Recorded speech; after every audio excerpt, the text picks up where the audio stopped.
Voilà, nous venons de terminer donc la partie concernant Josué. Josué qui a fait son bilan. Et on passe maintenant à un autre niveau, au niveau des juges. Après la mort de Josué, roi de les Hatzor, enfants d'Israël ayant consultèrent appris ces l'Éternel choses, en disant, encore un de nous plus, montera le premier envoya des contre messagers les à Joab, roi de pour les Madaon, attaquer. au roi de Shimron, Comme au nous roi l'avons d'Achak, souligné dans le chapitre précédent, au roi qui était au Josué nord, n'avait pas dans la conquis montagne, l'entièreté dans de la la terre plaine, promise. au midi Mais il de avait Kinéret, instauré une paix dans la vallée divisé et sur le les hauteurs de pays Dor entier à l'Occident, par le sort aux Cananéens entre les de l'Orient tribus et de d'Israël. l'Occident, aux Amoréens, aux L'Éternel Étiens, aux répondit, Phérésiens, aux Juda Jébusiens, montera. dans la montagne, Voici, et aux j'ai livré Hiviens, le au pays pied de entre l'Hermon, ses mains. dans le pays de Mitzma. La disparition de leaders sortirent, charismatiques, Eux ne et toutes leurs signifiait armées avec évidemment eux, pas la formant fin un des peuple privilèges divins innombrable comme le sable instaurés sous sur leur le bord de règne la mer, respectif. et ayant des chevaux et Donc des chars Juda en très était grande quantité. conforté Tous comme ces la rois première fixèrent ligne un lieu d'attaque de réunion d'où serait et issue vinrent la camper royauté. ensemble près des eaux de Méron pour combattre contre Israël. Vous avez remarqué la L'Éternel progression. fut avec Juda, et Au début, Juda se l'Éternel a rendit fait maître gagner de une la ville montagne. uniquement Mais il par ne la put foi. chasser les habitants de la plaine, Puis il leur a parce fait qu'ils avoir avaient une des chars de défaite fer. parce que le péché est au milieu du peuple. On voit que Ensuite, cette ils ont fabuleuse campagne gagné conquérante contre atteint cette ses ville. limites face à une Puis, peuplade ils qui se sont laissés maîtrise une piéger technique bien par les plus Gabaonites. évoluée, le fait Et ils ont gagné au contre contraire 5 royaumes. de Juda. Et maintenant, on se retrouve devant une bataille où il y a Plusieurs autres échecs sont une bonne répertoriés, dizaine mais il y a aussi de rois heureusement des avec une réussites. armée innombrable, comme Juda le nombre est de grains de soutenu par sable Dieu. sur la Par terre. contre, Benjamin, Et donc- Manassé, Éphraïm, Zabulon, Azer, Nephtali et Dan C'est encore ils une n'ont pas autre réussi dimension. à déposséder les païens de On certaines a vu que villes et ont précédemment, dû vivre ils leur s'étaient compagnie battus durant des une siècles. journée spéciale à rallonge Un envoyé de et l'Éternel qu'ils monta avaient de vaincu Gilgal en à 7 Bokim journées et dit, spéciales à rallonge. Je vous ai fait monter Et maintenant, hors d'Égypte, on et je peut se vous ai demander comment amené ça va se dans le passer, pays puisque que j'ai juré à vos pères de vous donner. J'ai dit, jamais je ne romprai mon alliance avec ils vous. se retrouvent devant Et une dizaine vous ne de... traitez point de personnes. alliance avec les habitants de ce pays. Vous renverserez leurs Il est hôtels. dit la guerre que soutint Mais vous n'avez Josué pas obéi à ma contre voix. tous ces rois fut de Pourquoi longue avez-vous fait durée. cela? J'ai dit alors, Il je ne n'y les eut chasserai aucune point ville devant qui vous, fit la paix mais ils seront avec les rejetés, enfants et d'Israël, leurs dieux excepté seront Gabaon, en piège. habité Juge par les 2, 1, Héviens. 3. Ils les prirent toutes en combattant. Donc la plupart des tribus Donc, n'ont pas gagné leur combat parce que les termes de l'alliance n'ont pas été on voit que remplis, dans ce malgré combat-là, leurs engagements, Dieu a leurs fait en serments, sorte et malgré la mise en garde de que Josué. personne ne se rende. Dieu a Le fait de obligé refuser de rester Israël pur à a eu des conquérir conséquences que totalement l'Éternel durcit la toutes les situation tribus, en imposant toutes les aux Juifs royautés de vivre en toutes les permanence villes face à la tentation de Canaan, l'idolâtrie. sans qu'ils puissent plus Nous jamais aussi, faire alliance notre comme ils l'ont fait avec désobéissance a pour les résultat de nous Gabaonites. compliquer la vie avec Christ, D'accord? alors que Parce si nous que restons Dieu ne fidèles, voulait pas d'attelage les disparate. obstacles sont ôtés. Et donc, ils n'avaient qu'une alternative, puisqu'ils C'est étaient cela face se à leurs soumettre à Dieu ennemis, et résister aux malins, c'était de les afin détruire, qu'ils fuient c'était de les loin défaire, de nous, comme le dit Et Jacques 4,7.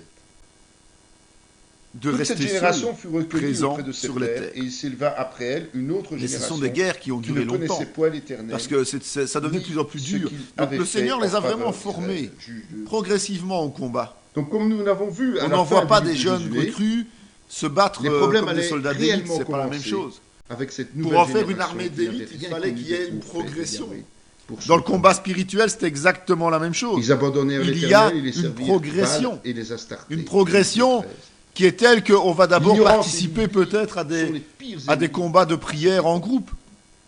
Puis on va commencer à Ceux-ci faire ont des fait perdre délivrances avec des le gens bon plus sens aguerris, aux Hébreux jusqu'au qui sont moment où tombés soi-même dans on sera capable de l'idolâtrie mener des délivrances la plus et des combats perverse. beaucoup plus conséquents. Mais c'est progressif, évidemment. On ne fait pas tout en même C'est temps. malheureusement et on ne aussi peut pas les commencer deux par le gros facteurs morceau. C'est qui pas sont possible, ça ne savamment tient pas la route. orchestrés par quelques ecclésiastiques Mais il y a une autre question qui assoiffés de se pouvoir, sous-tend là-dedans. qui ont tenu de multitudes de chrétiens sincères, C'est vraiment l'œcuménisme. sincères, dans les cordes et la Parce terreur que humaine. On voit que Dieu Nous ne avons veut connu pas, mais l'inquisition, absolument les pas, croisades, des de conditions mélange. sociales. Or, Ce fut des... on se en rend compte fonction de des plus en époques, plus que les fruits aujourd'hui de on cet ne parle écrasement. que d'œcuménisme. Aujourd'hui, On alors parle que la de- voie est ouverte à l'enseignement, de les rassembler malins des contournent religions cela en nous inondant d'informations et de chrétiennes religions ou peut-être, mouvements en tout cas mouvements qui portent le humanistes, titre de chrétien, non chrétiens, qui semblent toujours parfois plus avec même des intéressants, plus non-chrétiens, c'est encore alléchants. Le pire. résultat est encore plus terrible. Nous Il y a devons beaucoup d'églises, beaucoup contrecarrer cela de en chrétiens qui ne informant au marchent mieux pas dans les voies tout un chacun, grâce spécifiquement aux médias bibliques. modernes et aux moyens classiques. Ils ont bien la relation Bible comme sociale est base, mais ils certainement ne la respectent meilleure pas manière de réussir, la Bible comme car les vérité êtres humains souffrent réellement de unique solitude. et universelle. Alors pour information, Baal, maître, serveur, seigneur, Est-ce que quand on travaille comme ça, était une divinité on ne risque pas de cananéenne, tomber dans appelé aussi la chevaucheur compromission des nuées, qui maîtrisait la foudre.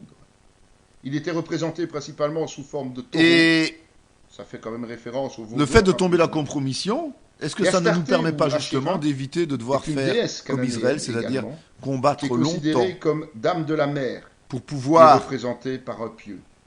mettre Ces deux à mal entités tous nos N'était ennemis? qu'un faible échantillon. La compromission, de- c'est la solution la plus facile pour ne de ce pas que aller les au bout peuplades d'une mission adoraient, pour le Seigneur. La parce qu'ils compromission, ça nous permet de polythéistes trouver une au excuse pays pour de ne pas Canaan. combattre nos ennemis.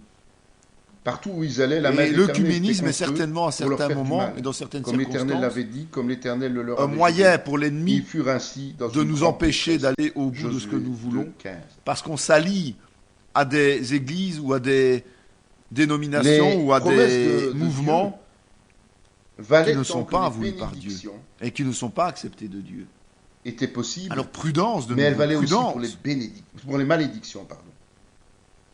On Josué dit souvent, ça veut s'empara le rappeler, donc de tout le pays, que Dieu agit selon en tout ce que l'Éternel avait dit à Moïse. pour les Et Josué le bénédictions donna en comme héritage pour à les Israël, malédictions. à chacun sa portion, Comme d'après leur Josué avait tribu. averti, Puis le les pays fut douleurs en étaient repos bel et bien et sans présentes. guerre. l'Éternel suscita Dans tous des les combats, il juges y a une fin. afin qu'il les délivrasse Dans de tous la les main combats, de il y a un ceux moment qui où les c'est fini. Juge 2. Et c'est fini quand le combat est fini. N'oublions Voilà, pas c'est quand même que compliqué. nous avons C'est-à-dire Dame quand les Israéliens ont et que son souci vaincu permanent tous leurs ennemis, et que ses à ce enfants moment-là, vivent dans la joie et la liberté, pas dans la souffrance et la peur. Dieu a Donc, permis malgré un toutes temps les de abominations commises, N'oublions quand même Dieu pas a que nous n'avons décidé pas un Dieu de d'envoyer guerre, des héros mais un Dieu sauver de son paix peuple. et un Dieu de C'est la période justice. des juges qui débute.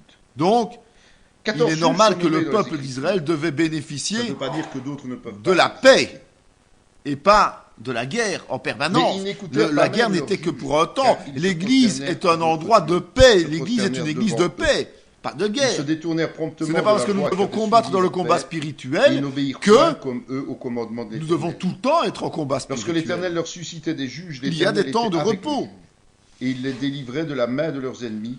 Évidemment, pendant le toute combat la peut vie être du très jour. long. On a Car vu l'Éternel Josué avait avec pitié de Israël, leurs c'était gémissements très long. contre Mais ça ceux qui n'empêche les que, opprimaient et les À un tourmentaient. moment donné, il y a une Mais fin. à la mort du juge, ils se corrompaient. Et la de fin, nouveau, c'est quoi? C'est plus quand la que leur vision père, donnée par le en allant Seigneur après d'autres a dieux pour été les servir et se accomplie prosterner devant eux. dans Et ils l'obéissance, persévéraient dans la même conduite et le au même travers de la victoire, quand la paix est Dieu instaurée. est effectivement rempli de mansuétude pour les siens, mais ça ne veut pas dire que les siens lui rendirent. Quand on sait ça, Malgré l'aide providentielle quand on que sait chaque que juge représentait pour il eux, y a les Israélites ne pouvaient une action s'empêcher de replonger qui chaque fois un dans jour le sera, chaos, se dès terminera après la disparition naturelle de par ce juge.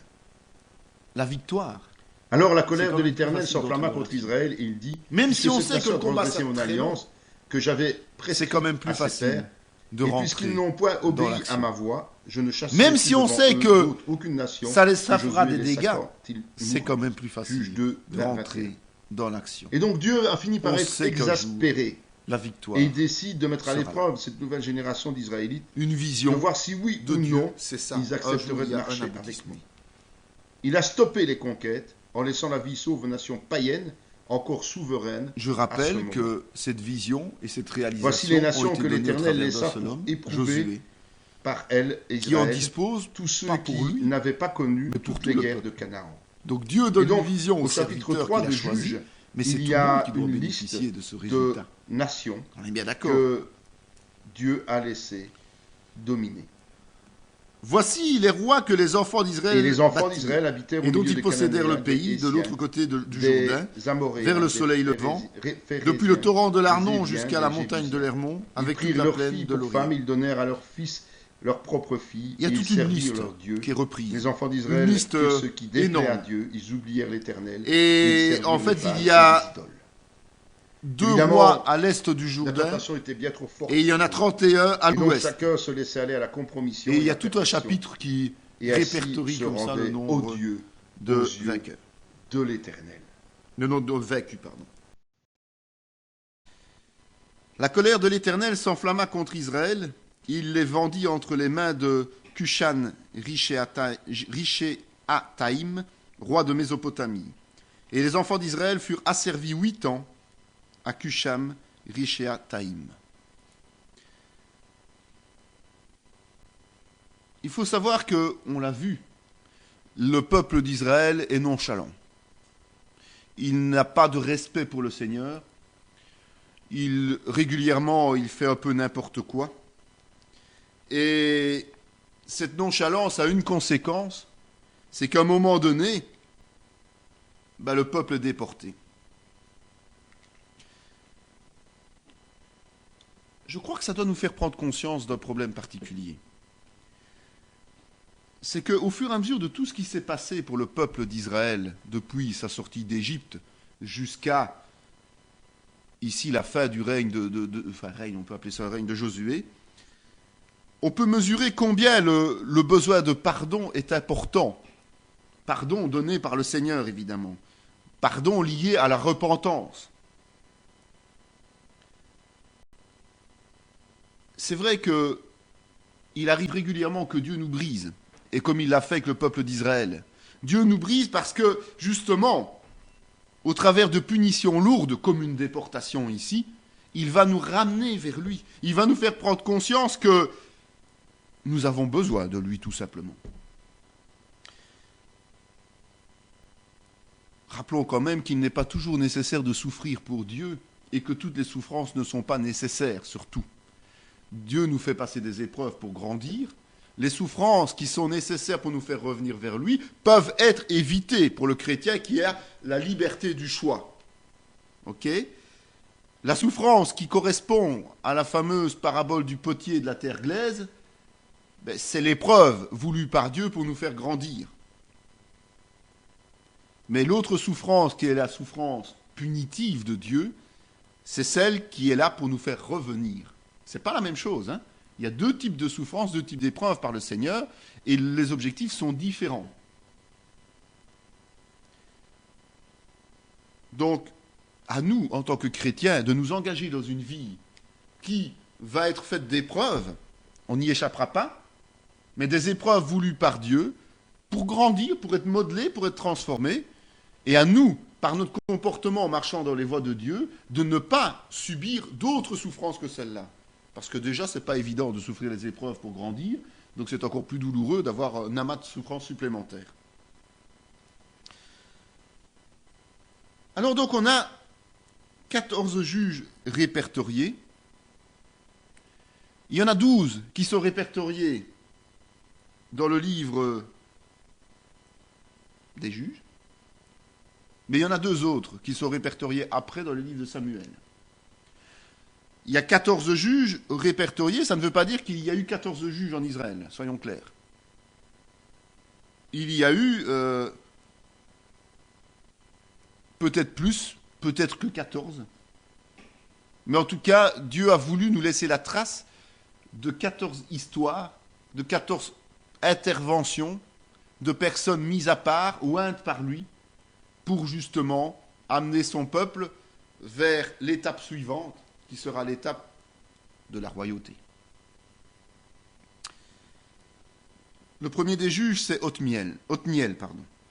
Les enfants d'Israël crièrent à l'Éternel, et l'Éternel leur suscita un libérateur qui les délivra, Othniel, fils de Kénaz, frère cadet de Caleb.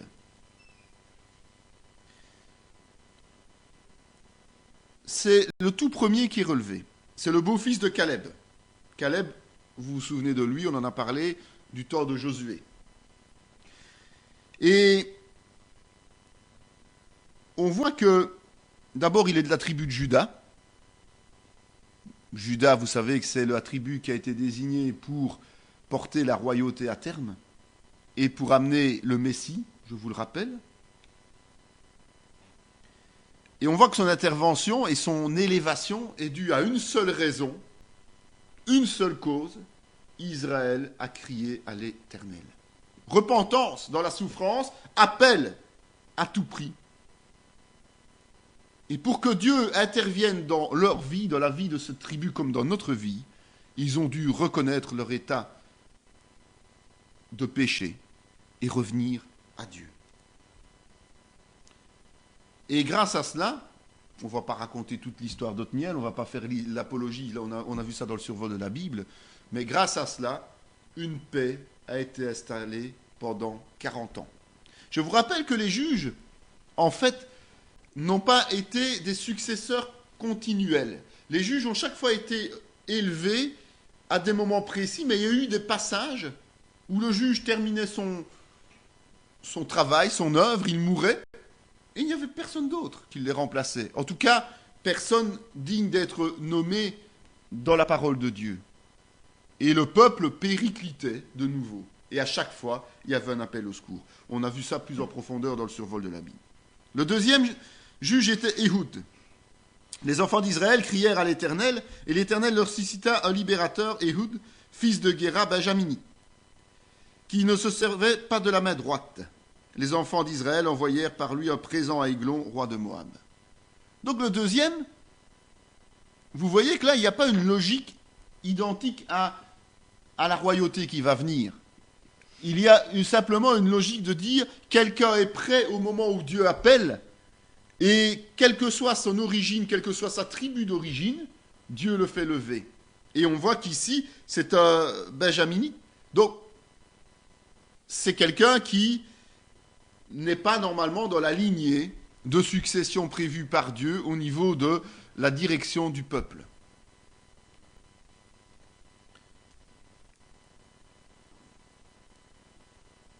Dieu a toujours fait une chose particulière, et on voit qu'au travers d'Éhoud, ça ressort. Dieu continue à utiliser les hommes pour réaliser ses plans. Dieu est souverain en toutes choses, il aurait pu agir par lui-même, mais Dieu continue à faire lever des hommes, comme il le fera continuellement, et y compris aujourd'hui, pour réaliser les plans qu'il a établis. C'est important de se rendre compte de ça. Et donc, il doit chaque fois déceler dans le peuple qui lui désobéit, quelqu'un qui reste fidèle. Il ne peut pas prendre quelqu'un qui est infidèle, ça ne peut pas fonctionner. Donc il doit chaque fois retrouver un reste, ce fameux reste dont on parle dans l'histoire d'Israël à la fin des temps. Chaque fois, il y a un reste d'individus qui sont dignes de lui, et parfois un seul individu. Et cet individu va le faire lever pour réaliser ses plans et ramener tout un peuple dans les voies du Seigneur. Il arrive souvent que des chrétiens, et je vous en avais témoigné cela dans un autre cours, que des chrétiens se demandent parfois pourquoi ils doivent demeurer à tel endroit, dans telle église, dans telle situation, alors qu'ils ont demandé au Seigneur de la quitter parce qu'ils ne trouvent plus leur position, leur place. Mais je pense que c'est... La réponse est dans ce passage-là de Éhoud. Dieu maintient des gens fidèles, même dans les églises les plus rétrogrades, lorsque dans son plan, il sait qu'à un moment donné, il va falloir ramener un réveil. C'est clair que si l'église est perdue, dans le sens où elle ne reviendra jamais dans les voies du Seigneur, il ne va pas maintenir un reste fidèle, parce que cette église est morte.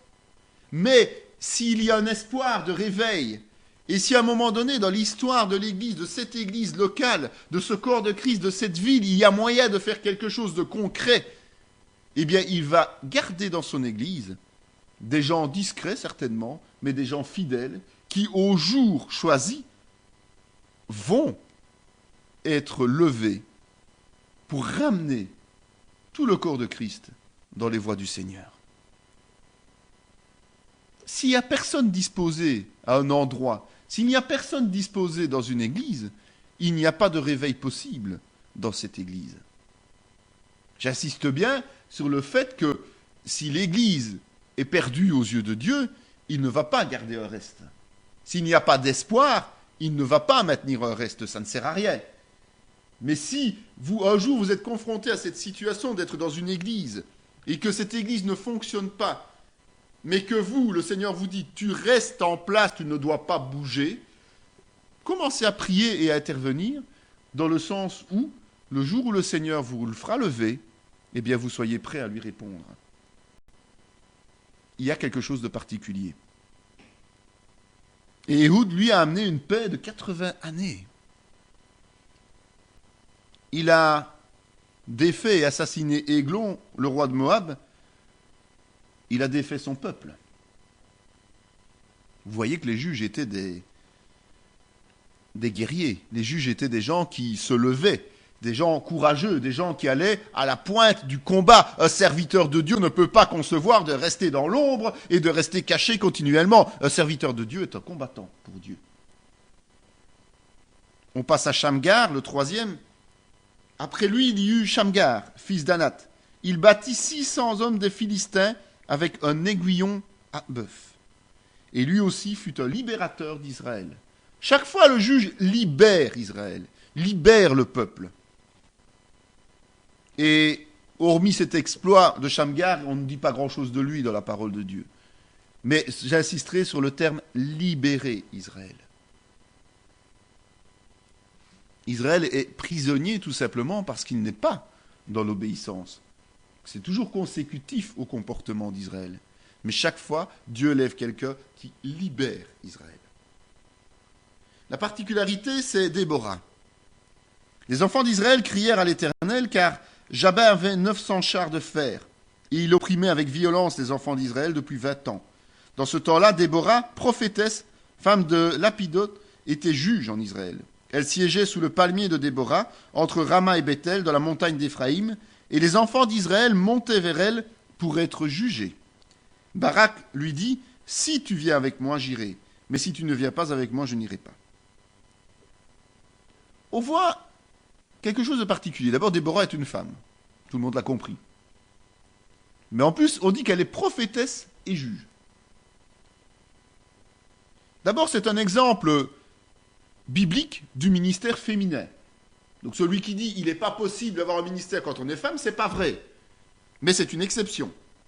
C'est une exception par rapport aux règles. On voit que dans les 14 juges, c'est la seule femme. C'est lui qui désire, Dieu qui fait lever qui il désire. C'est lui qui décide qui est appelé. C'est pas l'homme, je le rappelle. C'est lui qui désigne qui doit être oint pour le service. Mais si Dieu le fait lever une femme en général, et c'est le cas particulier de Déborah ici, c'est parce que aucun homme à cette époque-là et à ce moment-là n'a été capable d'assumer le rôle que Dieu a dévolu à Déborah. On le voit, Barak, qui est un général, ici on dirait baraqué de nos jours, un général qui, bon, normalement est censé avoir une certaine prestance, est à la tête d'une armée. C'est lui qui était normalement désigné par le Seigneur au travers de Déborah pour aller défaire l'ennemi. Et qu'est-ce que Barak fait? Il dit, écoute, c'est bien, oui, je peux y aller contre Jadin, mais moi j'y vais pas si toi tu ne viens pas. Costaud le mec, hein?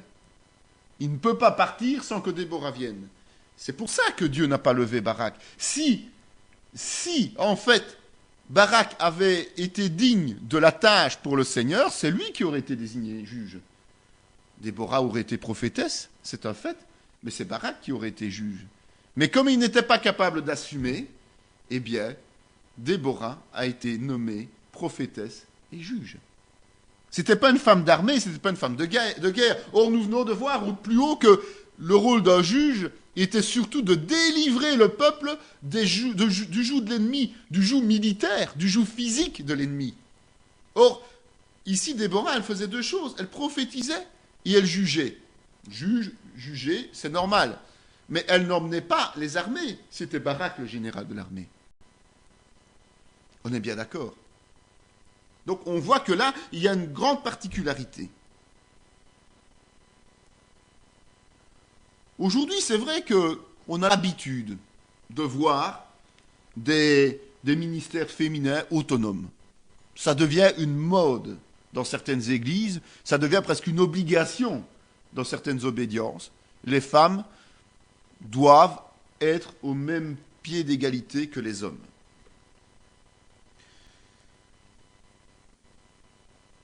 N'oublions quand même pas un détail, c'est que dans l'Église, c'est Dieu qui oint, c'est pas l'homme.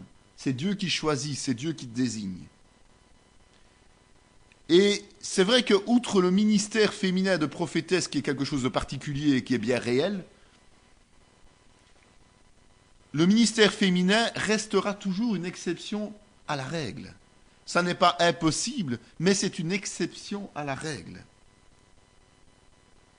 Et pourquoi c'est une exception à la règle? Parce que la Bible nous enseigne le rôle de l'homme et de la femme, et nous disent qu'en plus, l'homme et la femme ne font que. Or, si la Bible nous dit que l'homme est le chef de la femme, que Jésus est le chef de l'homme, et quand la Bible nous dit que nous sommes appelés au ministère, il est tout à fait normal et logique que ce soit l'homme qui soit appelé au ministère, mais comme il ne fait qu'un avec la femme, je défends l'idée que ce ministère, c'est le couple. Même si le titre est donné à l'homme, c'est le couple qui est dans le ministère. Il n'est pas normal qu'un ministère marié soit tout seul dans la fonction. C'est pas normal. L'homme et la femme faisant un, ils doivent aussi être un dans le ministère, dans le service au Seigneur. Il faut quand même qu'on m'explique pourquoi, alors, on parle de Trinité, Père, Fils et Saint-Esprit, avec un rôle spécifique à chacun, et que l'on dit que justement, la corde à 3 fils rompt difficilement. Pourquoi? Parce que c'est l'homme, la femme et le Saint-Esprit. Chacun a son rôle aussi. L'homme, la femme et le Saint-Esprit dans le couple. Donc il est tout à fait normal que l'homme appelé au ministère soit en fait le couple appelé au ministère, mais que la femme seule appelée au ministère soit une exception, comme l'homme seul appelé au ministère soit aussi une exception. Une réalité, mais une exception.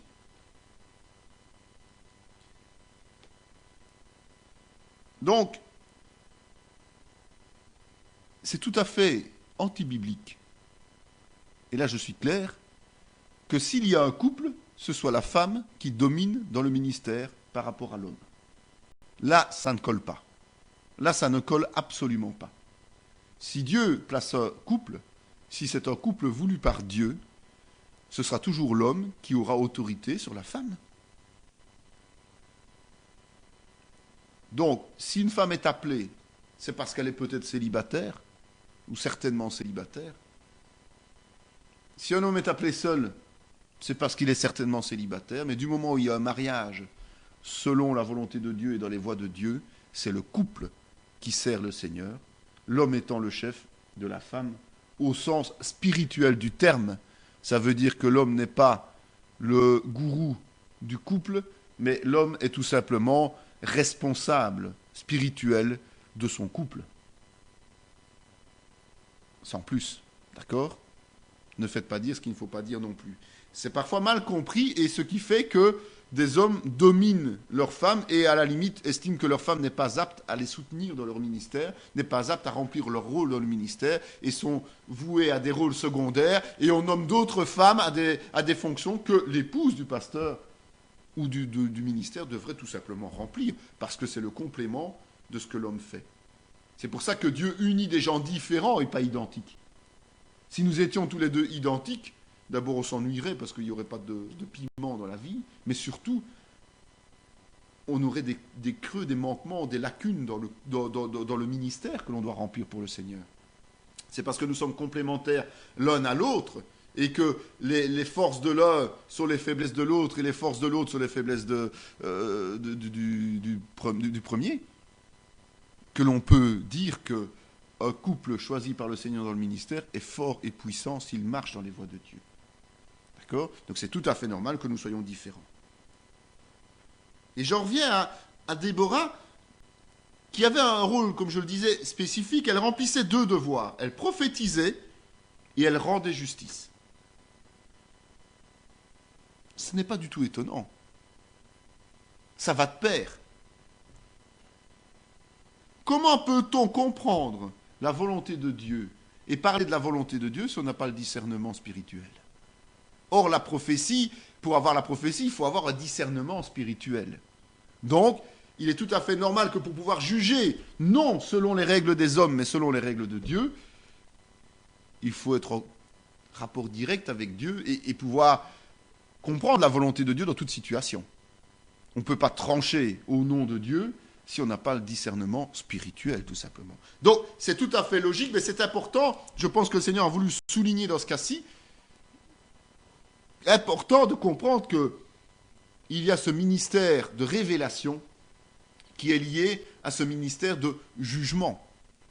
Même des choses du monde pour le peuple d'Israël, évidemment. Le peuple d'Israël est un peuple oint, c'est comme notre Église aujourd'hui. Il est normal que ce soit des gens qui ont le discernement spirituel, qui ont le ministère, qui doivent trancher les problèmes de l'Église, qu'ils soient spirituels ou qu'ils soient tout simplement physiques et humains. Parce que comme on est tous différents, il y a toujours des petites tensions, il y a toujours des problèmes. Donc il faut que l'on ait les deux pour pouvoir réaliser des choix au nom de Dieu. Et conforme à la volonté de Dieu, c'est important. Donc ce n'est pas nécessairement être prophète qui nous permet de juger, mais c'est, je dis bien, le discernement spirituel. Donc c'est la capacité de comprendre et de connaître la volonté de Dieu en toutes circonstances avant de trancher. Ça, c'est primordial. On a un complément d'information sur la fonction de juge. C'est quand même important de comprendre qui étaient les juges à l'époque. Ce que c'était la fonction de juge. Donc, on l'a vu, les premiers soulignaient surtout le côté guerrier, c'est-à-dire un leader, un chef d'armée, un chef capable d'abord de lever des troupes, de motiver ces troupes et de les amener au combat pour vaincre.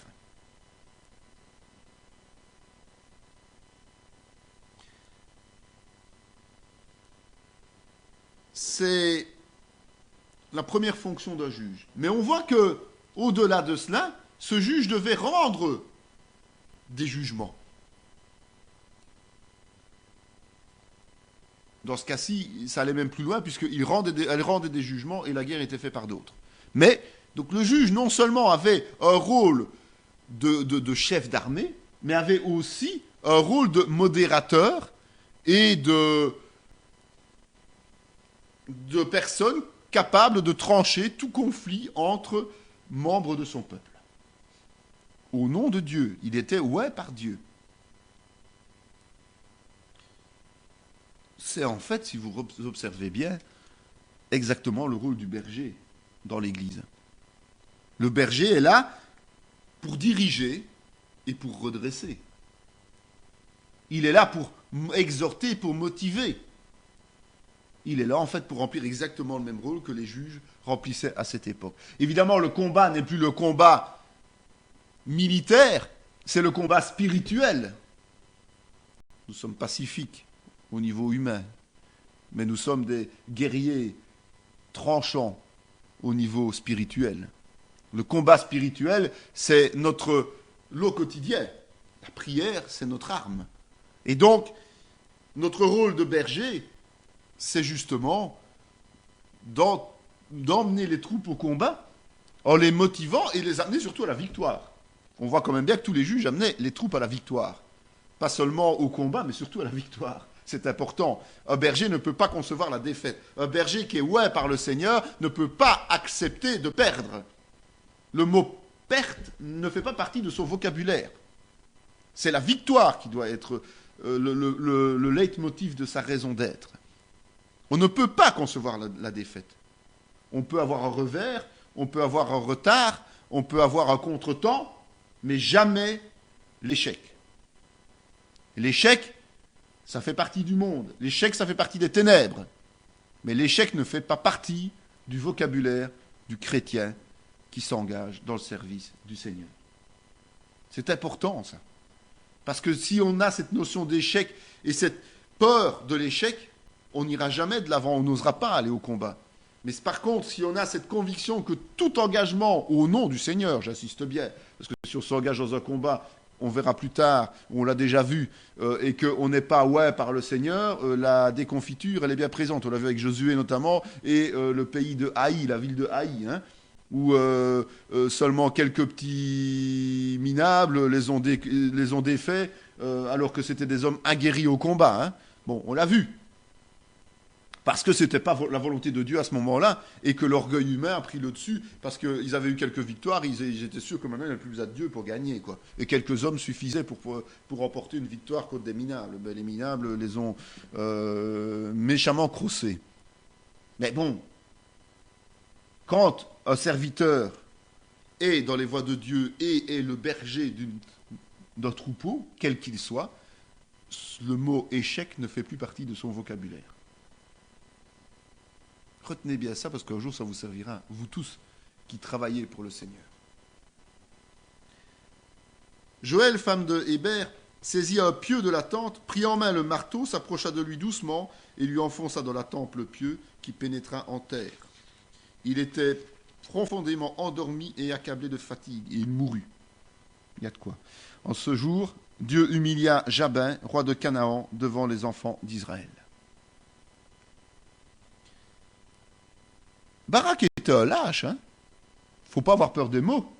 Barak était un lâche. Et Déborah était courageuse. Et ce courage a fait que Dieu a voulu vraiment mettre en exergue la femme. Il a voulu la mettre sur un piédestal, montrant que la femme, à ce moment, est bien plus forte que l'homme en réalité. Et que si l'homme est trop lâche, eh bien la femme suppléera. Qu'est-ce qui montre ça? Eh bien, c'est ce passage. L'Éternel a offert à une femme la victoire. C'est cette femme qui a tué le roi Jabin, alors que normalement, c'était dévolu aux guerriers. C'était les guerriers qui devaient le tuer. Eh bien, parce que Barak a fait preuve de lâcheté, que Déborah, elle, s'est levée et est allée avec Barak au combat, c'était pas sa place, eh bien, Dieu a permis que ce soit une femme qui tue le roi. C'est très symbolique à l'époque, hein. C'était très symbolique. Les rois, ils devaient être tués, des rois défaits, ils devaient être tués en présence du roi vainqueur, hein. Alors vous imaginez, une femme qui arrive à tuer un roi, c'était la honte, hein. Je crois que s'il avait une tenue écarlate comme les Romains avaient à l'époque, quand on voit les fameux feuilletons Rome, là, je crois que son visage était aussi rouge que sa tunique, hein. Il devait être honteux, mais honteux. Il a dû se rendre compte de sa lâcheté à ce moment-là. Et il a dû se rendre compte que Dieu n'admettait pas cette lâcheté. Par le fait qu'il ait laissé l'opportunité à une femme de tuer le roi qui s'était dressé face au peuple d'Israël.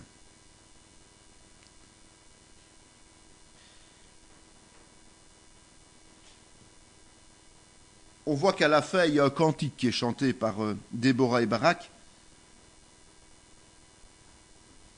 On voit que ce qui est intéressant dans ce cantique, c'est de se rendre compte qu'effectivement, ils étaient conscients que Israël avait choisi de mauvaises routes et qu'avant qu'elle ne soit levée comme mère du peuple d'Israël, eh bien, Israël était en pleine perdition spirituelle.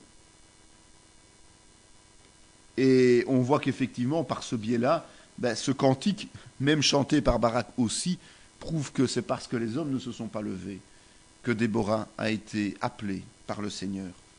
Et il y a une paix de 40 années qui a continué. Remarquez, je vous l'avais fait souligner lors du survol biblique, que les périodes de paix étaient beaucoup plus longues que les périodes de punition, de déportation, de soumission. C'est quand même quelque chose d'important aussi à souligner. Et nous arrivons au fameux Gédéon. Tout le monde connaît Gédéon, hein.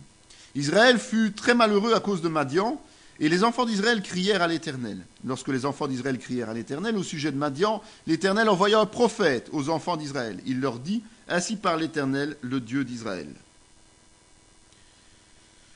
Cette fois-ci, c'est Madian. Vous voyez que le Seigneur utilise toujours d'autres peuples, d'autres villes, d'autres serviteurs du malin. Il n'utilise pas toujours les mêmes pour assouvir Israël, il n'utilise pas toujours les mêmes pour s'attaquer au peuple d'Israël. Et cela faisait 7 ans quand même que Madian était devenu le dominateur d'Israël. Et là, Dieu envoie un prophète, mais la parole n'en dit rien. Un prophète. Dieu parle au travers des prophètes, hein.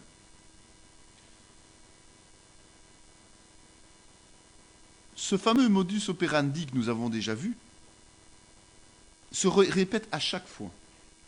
Aujourd'hui encore, quand nous sommes brisés, eh bien, et parce que nous sommes brisés, nous nous tournons vers Dieu.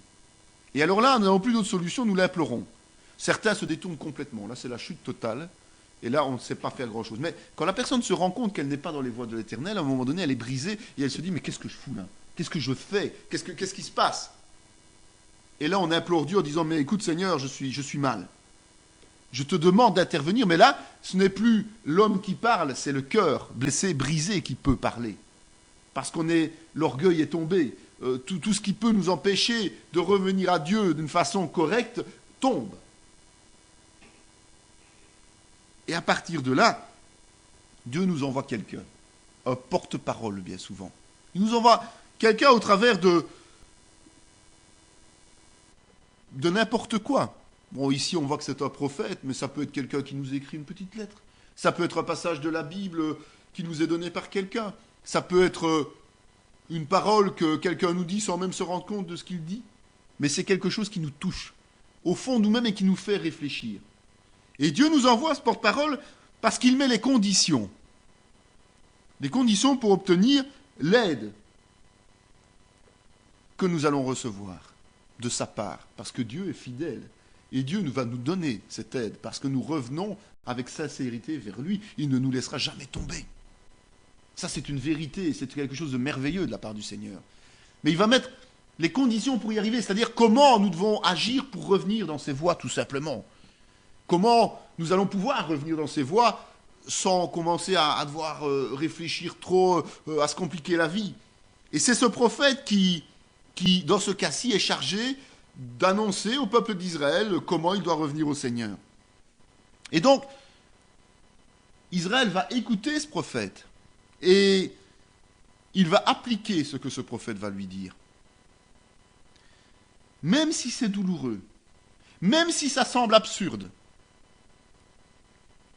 Dieu est tout-puissant et il y connaît le chemin. Vous savez, aujourd'hui, on a des GPS pour trouver les routes. Pas toujours très précis, mais quand même efficaces. Ça dépend des GPS. Hein. Mais Dieu, c'est plus qu'un GPS. Dieu, il n'a pas besoin de mettre des satellites en orbite pour essayer de nous diriger quelque part. Dieu est omniscient. Il connaît toutes choses. Il sait, lui, déjà, la voie qui va nous ramener vers lui. La voie la plus directe. La voie qui va nous permettre de rentrer dans ses voies et de reprendre notre route, notre chemin, là où nous l'avons laissé précédemment. Et c'est ce qu'il fait. Parfois, ça nous semble idiot. Parfois, ça nous semble trop dur. Parfois, ça nous semble un peu bizarre. Mais faisons-le. Faisons-le. Et ça, c'est par ce chemin que Dieu nous enseigne que nous sommes totalement restaurés. Comme Israël était restauré à cette époque. Si on n'accepte pas son appel, et surtout si on n'accepte pas la manière avec laquelle il veut nous ramener à lui, eh bien on va se bloquer, on va être bloqué par un mur, on va être comme dans un labyrinthe. Vous savez, un labyrinthe, il y a un seul chemin qui nous amène à la sortie. La sortie, c'est la restauration. Eh bien, si nous ne prenons pas la peine d'utiliser le regard de Dieu qui est au-dessus du labyrinthe. Et vous savez, tout le monde a déjà fait des jeux comme ça. Quand on regarde un labyrinthe du dessus, on arrive à un moment donné à cibler le chemin qui nous amène, rien que par le regard, qui nous amène du début à la fin, à la sortie. Mais celui qui est dans le labyrinthe et qui voit tous ces murs autour de lui, lui, il n'a pas cette vue. Il ne sait pas justement par où il peut aller et souvent il tombe dans des cul-de-sac. Il doit faire demi-tour, il doit revenir. Alors imaginez à un moment donné que Dieu est au-dessus de ce labyrinthe dans lequel nous sommes tombés par notre désobéissance, par notre nonchalance, et qu'il nous montre, il nous dit, écoute, il faut aller par là, à gauche, droite, va, est, ouest, sud, et qu'on suit ce chemin, sans problème, on va sortir en quelques minutes. Mais si on refuse ça, et qu'on dit, écoute Seigneur, non, oui, moi je reviens à toi, mais je vais prendre à droite quand tu me dis d'aller à gauche, eh bien, des heures et des heures, vous allez rester dans ce labyrinthe, sans jamais trouver la sortie. Donc votre situation sera pire qu'au début, parce que vous aurez été averti par le Seigneur. Je vous dis, par son envoyé, par une parole, parfois même, s'il n'a personne à nous envoyer à ce moment-là, par la parole vivante. La parole est vivante, c'est Jésus-Christ. Donc il peut, au travers simplement d'un passage biblique, nous parler et nous interpeller d'une façon très particulière. C'est aussi un envoyé, c'est Jésus. C'est encore mieux que tous les autres, d'ailleurs, entre nous. Ok ? Donc c'est important de se rendre saint. Et pendant que Dieu œuvre avec le prophète au cœur du peuple d'Israël, il envoie un ange de l'autre côté, qui pourrait être l'Éternel en personne, qui peut être l'ange de l'Éternel, c'est-à-dire Jésus-Christ, qui vient trouver Gédéon, un petit gars là comme ça, d'une tribu Manassé,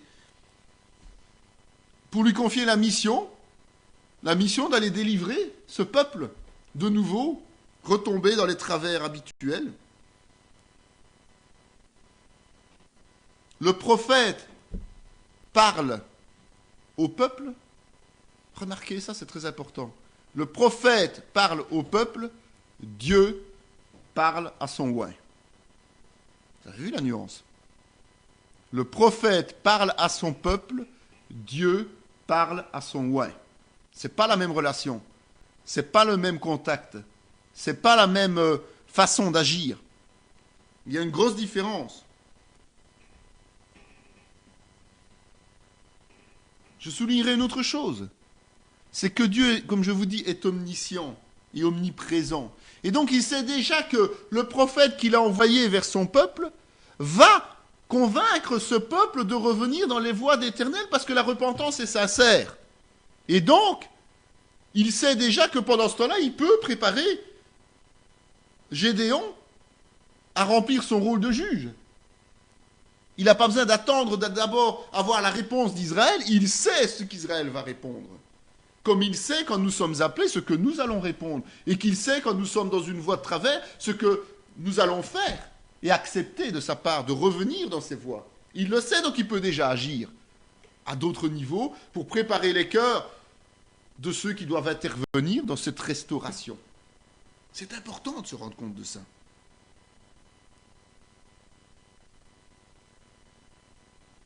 On voit encore une information complémentaire sur la fonction de juge. Vous pouvez déjà noter que ce sera une question ça, dans votre examen, la fonction du juge. Comme ça, ça vous aidera peut-être à avoir un petit tuyau. Mais on voit qu'ici, certes, Gédéon est aussi un héros militaire. Hein, c'est la même chose. Puis je vais oublier de la mettre comme question, ce sera marrant. Mais il y a une grosse différence, une grosse nuance qui apparaîtra encore du temps de Samuel, c'est que le juge n'est pas un roi. On est bien d'accord, le juge n'est pas un roi. C'est un leader, c'est un meneur, mais ce n'est pas un roi. C'est important ça. Hein.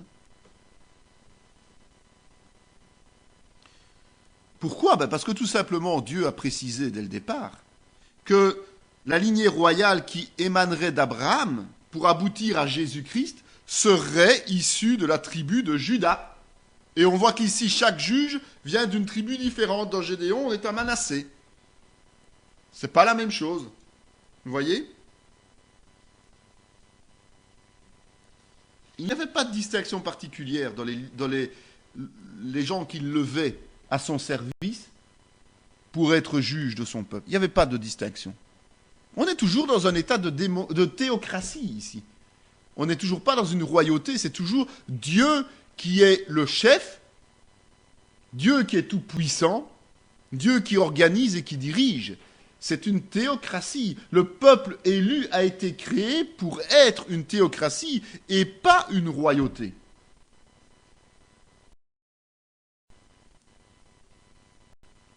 Gédéon lui dit « Ah, mon Seigneur, si l'Éternel est avec nous, pourquoi toutes ces choses nous sont-elles arrivées ?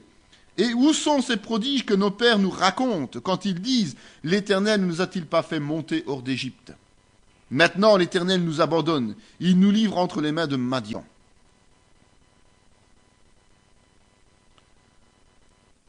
Il est culotté, Gédéon, quand même. Hein. C'est peut-être son jeune âge qui fait que il ose dire à l'Éternel, mais écoute, tu es en train de venir me flatter, là, mon gars, mais bon, je veux bien, mais faut quand même dire que par rapport à tout ce que tu as fait pour le peuple avant, je vois pas pourquoi nous, on est dans la misère, dans les... C'est normal que lui ne comprenne pas, puisqu'il marche dans les voies de l'Éternel. Je vous rappelle, Dieu ne lève que reste fidèle. Lui, il ne peut pas comprendre vraiment que pourquoi lui est mêlé à cette difficulté, mêlé à cette déportation ou à cette soumission. Il ne peut pas comprendre puisqu'il est fidèle. Il aime son Dieu, il sert son Dieu. Mais Il est comme les autres, déporté avec les autres. Il est comme les autres, soumis avec les autres. Il subit le joug de l'adversaire parce qu'il fait partie du peuple, simplement. Alors, il n'hésite pas à dire, mais écoute Seigneur, moi je ne comprends pas. Et il entre en dialogue avec Dieu. Il n'a pas peur de parler à Dieu. Vous vous souvenez? Prophète d'un côté, Dieu de l'autre. Il dialogue, il entre avec lui, il s'entretient avec Dieu. Nous avons cette opportunité en tant que chrétiens de nous entretenir directement avec Dieu le Père. Nous avons cette opportunité d'être en contact permanent et de lui parler, de dialoguer. C'est la prière, le dialogue. La prière, ce n'est rien d'autre qu'un dialogue avec Dieu. La seule voie de communication que nous ayons vers lui. Lui peut nous parler autrement, mais nous ne pouvons lui parler que de cette manière, par la prière. Que ce soit de la louange, que ce soit de l'adoration, que ce soit des requêtes, que ce soit de l'intercession. Mais c'est nos paroles qui sortent de nos bouches, de nos cœurs, qui vont vers l'Éternel. Et pour lui, il dit, mais écoute Seigneur, tu as abandonné ton peuple, c'est pas possible, quoi. Vous savez, on comprend toujours mal le terme craindre Dieu. Bon, je vous le dis souvent, donc vous, normalement, vous devez avoir compris ce que c'est. Mais craindre Dieu, ce n'est pas avoir peur au point de ne pas s'ouvrir à lui, non. Craindre Dieu, c'est le respecter, tout simplement. Alors Dieu sonde nos cœurs. Il connaît nos souffrances. Mais il attend de nous que nous lui en parlions, que nous lui disions que nous avons des problèmes. Il attend de nous que nous nous ouvrions à lui pour agir, tout simplement. Il ne veut pas s'imposer dans nos vies, il veut que nous l'invitions dans nos vies. C'est pas du tout la même chose comme concept. Et donc, nous ne devons pas avoir peur de nous tromper quand on lui parle. Vous savez, parfois les gens disent, oui, mais attention, ne dis pas ce mot-là, ne fais pas ceci, fais gaffe à ça. Mais non, nous sommes des êtres humains, Dieu connaît. Il sait très bien que si on se trompe dans ce qu'on dit, lui, il a sondé notre cœur, il sait ce qu'on veut dire. C'est pas grave si on se trompe dans les mots, c'est pas grave si on se trompe. C'est ce qu'il y a dans le cœur qui est important pour Dieu. Il demande que l'on s'exprime, que l'on exprime ce que l'on ressent, mais si on se trompe, si on utilise un mot à la place d'un autre, c'est pas dramatique. Puisque Dieu sait ce dont on a besoin au travers de notre cœur, c'est lui qui le sonde. Évidemment, on doit aussi accepter qu'il nous corrige. On doit accepter que lorsqu'on l'invite chez nous, il nous dise, écoute, ça c'est ok, mais ça va pas. Il faut que tu corriges telle ou telle chose, il faut qu'on aille vers telle ou telle solution. Pour une seule raison, c'est que la parole nous dit que nos pensées doivent être captives à Christ. Or, si nos pensées ne sont pas conformes à Christ, il est normal qu'il nous rappelle à l'ordre et qu'il nous ramène vers des pensées captives à Christ. Et au fur et à mesure de notre cheminement avec lui, eh bien, nos pensées vont aussi devenir de plus en plus captives à Christ, ce qui veut dire que nos actions seront de plus en plus conformes avec la parole de Dieu. Gédéon lui dit, « Ah, mon Seigneur, avec quoi délivrerai-je Israël ? Voici ma famille est la plus pauvre en Manassé, et je suis le plus petit dans la maison de mon père. » Le dialogue continue, mais c'est un dialogue très instructif pour nous chrétiens aujourd'hui. On voit ici que Dieu a fait lever qui ? Le plus pauvre et le plus petit.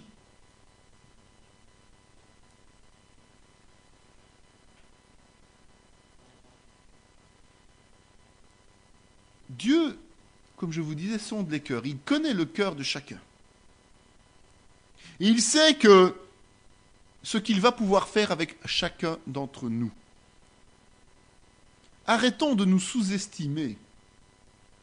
Parce que Dieu n'a pas besoin de lever le caïd du coin. Il n'a pas besoin de lever le plus courageux du coin. Il n'a pas besoin de lever le plus costaud du coin pour réaliser des choses miraculeuses. Dieu a besoin de gens sincères. Dieu a besoin de gens qui acceptent qu'il fasse ce qu'il veut avec eux pour réaliser les plans qu'il a prévus.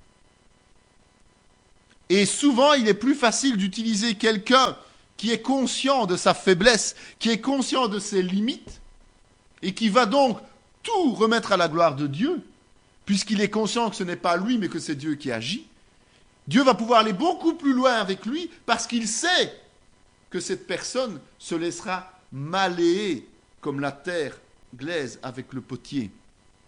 Si la personne est déjà imbue d'elle-même, si la personne est déjà orgueilleuse, comment voulez-vous que ça marche? Si, il faut alors qu'il la brise totalement, comme il l'a fait notamment avec Saul, pour en faire quelqu'un de totalement consacré.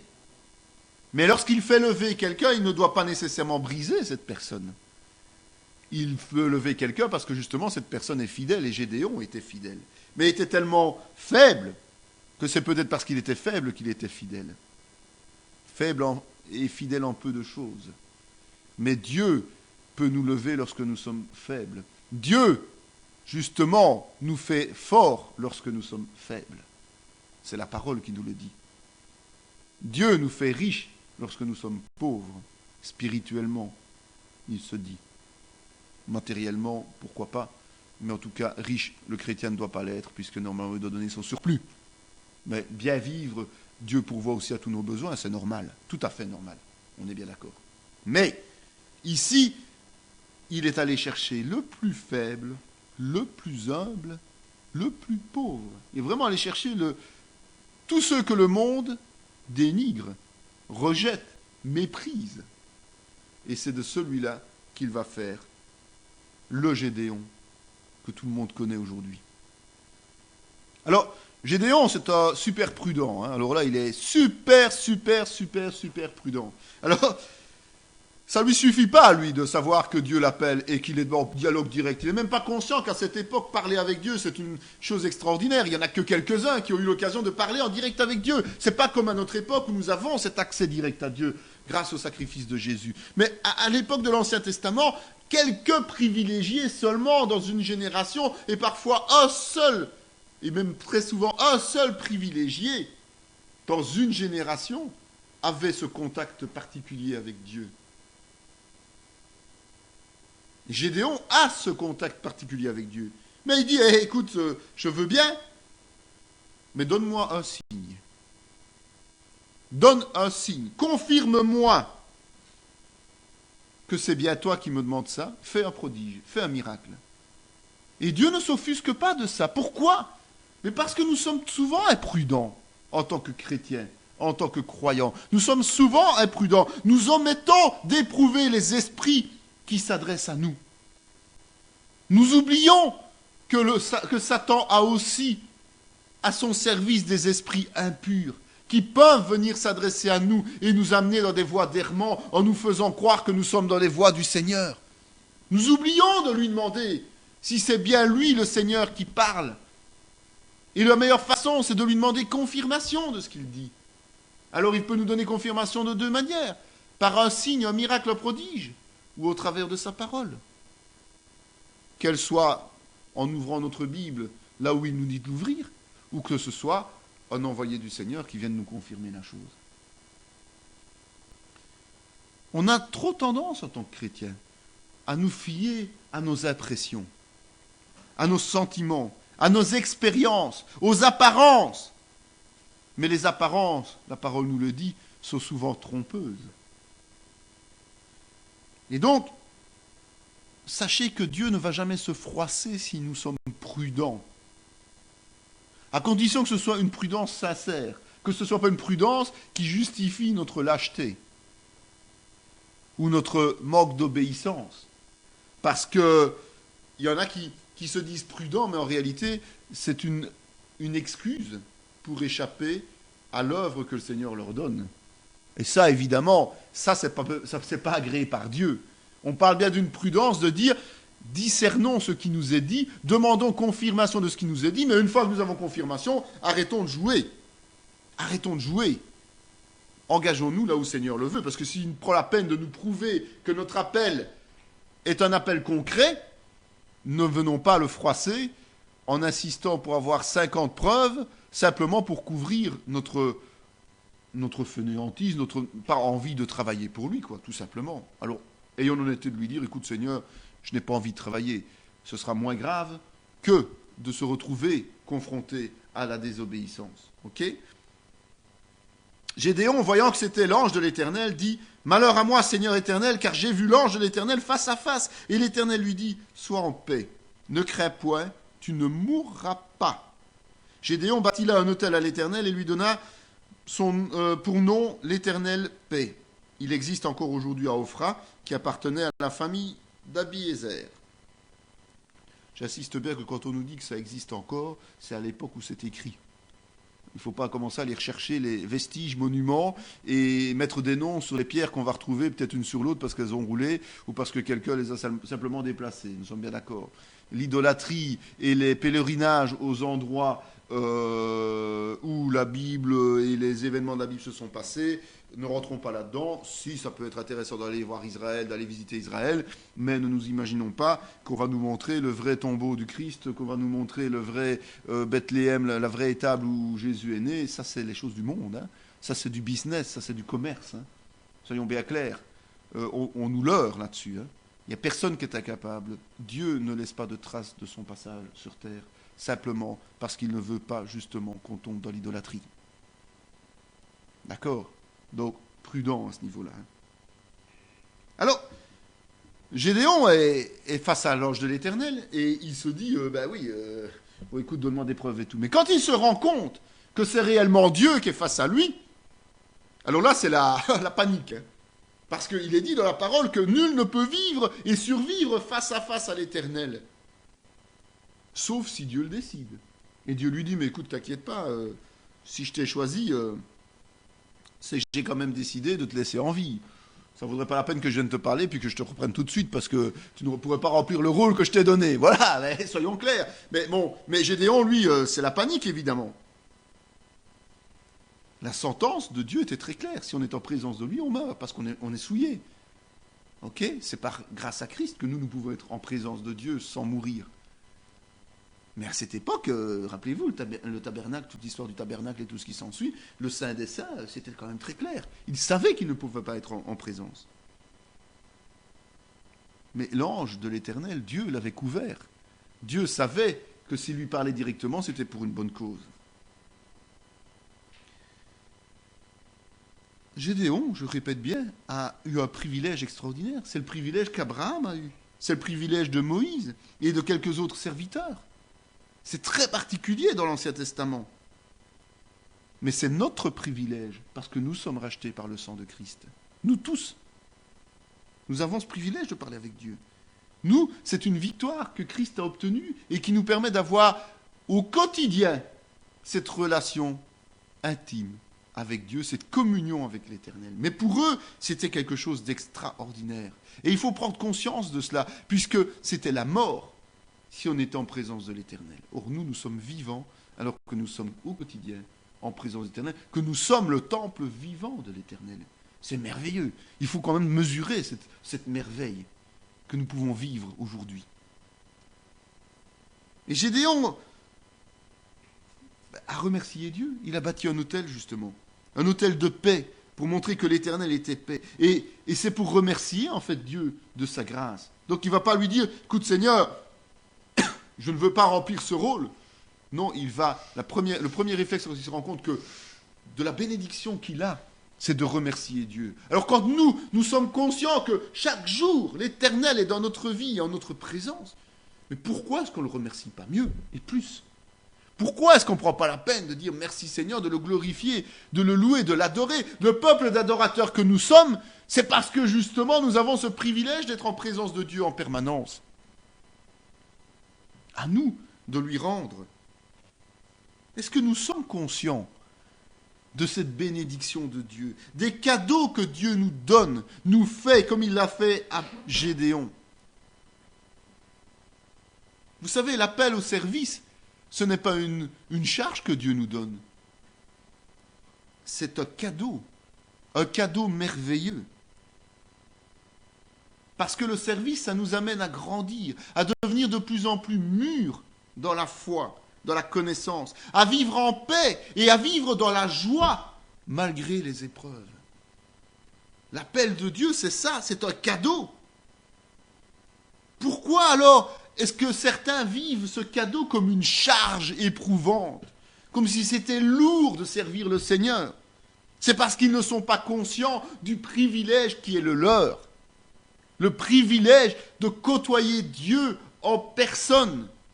Quotidiennement, c'est important. Alors, si on n'arrive pas à voir cette joie et cette paix dans notre vie, eh bien, remettons-nous en question de nouveau, remettons l'outil sur le métier, repositionnons-nous et essayons de demander à ce que l'Esprit Saint nous fasse comprendre ce qu'est le cadeau de Dieu pour nos vies, ce qu'est ce cadeau, et qu'il nous donne la vision, parce que c'est le problème souvent, c'est que nous n'arrivons pas à percevoir la vision de Dieu pour nos vies et pour la vie de notre Église. Nous suivons, mais nous n'arrivons pas à déceler. Alors évidemment, ça devient une charge, mais ce n'est pas ça. Cette vision nous permet justement de comprendre que le travail que Dieu nous donne est un cadeau, une bénédiction qui nous permettra de l'approcher et d'être là où il l'a prévu pour l'éternité. De recevoir les récompenses qui sont les nôtres, qui sont planifiées pour nous, pour l'éternité. Et donc nous devons prendre ça comme quelque chose de léger et pas comme un joug pesant. Dans la même nuit, l'Éternel dit à Gédéon, « Prends le jeune taureau de ton père et un second taureau de 7 ans, renverse l'autel de Baal qui est à ton père et abat le pieu sacré qui est dessus.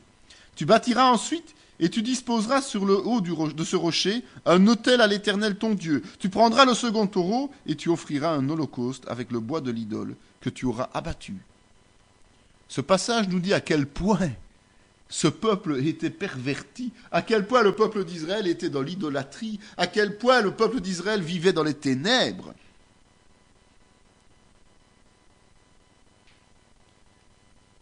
Et l'Éternel fait lever un fils, le plus jeune, le plus humble, le plus pauvre, dans une famille la plus pauvre, famille qui avait levé toute une série d'idoles, d'édifices dans ce village avec les autres villageois.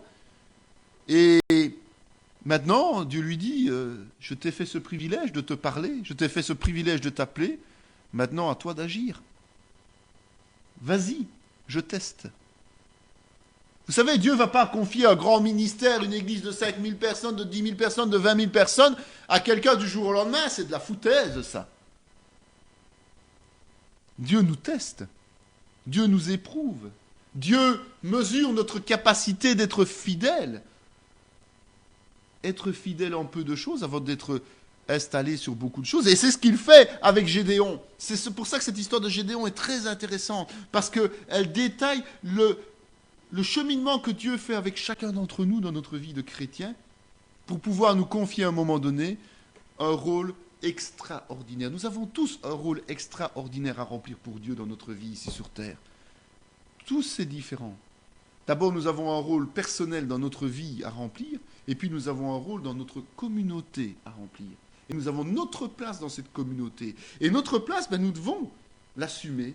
Et Dieu nous teste, Dieu nous fait grandir progressivement au travers des tests et du travail à faire. Et ce test de Gédéon, si vous imaginez, c'est aller détruire tout ce que son père a construit. C'est d'aller détruire tout ce que son père a construit. Tout ce qui est cher à son père. Cher même spirituellement, mais spirituellement parce qu'il est du côté des ténèbres.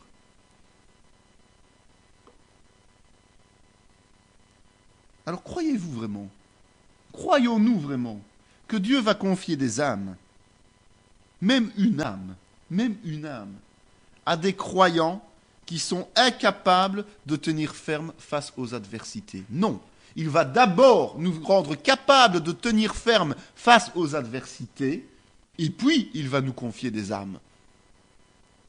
C'est pas l'inverse, c'est normal. Sinon nous ferions chuter les âmes qu'il nous confie en même temps que nous tombons. C'est logique. Ces âmes, elles nous font confiance. Quand vous amenez quelqu'un à Christ, il va s'accrocher à vous. Il ne va pas s'accrocher à quelqu'un d'autre. Donc si vous tombez, le risque que cette personne vous suive dans la chute est réel.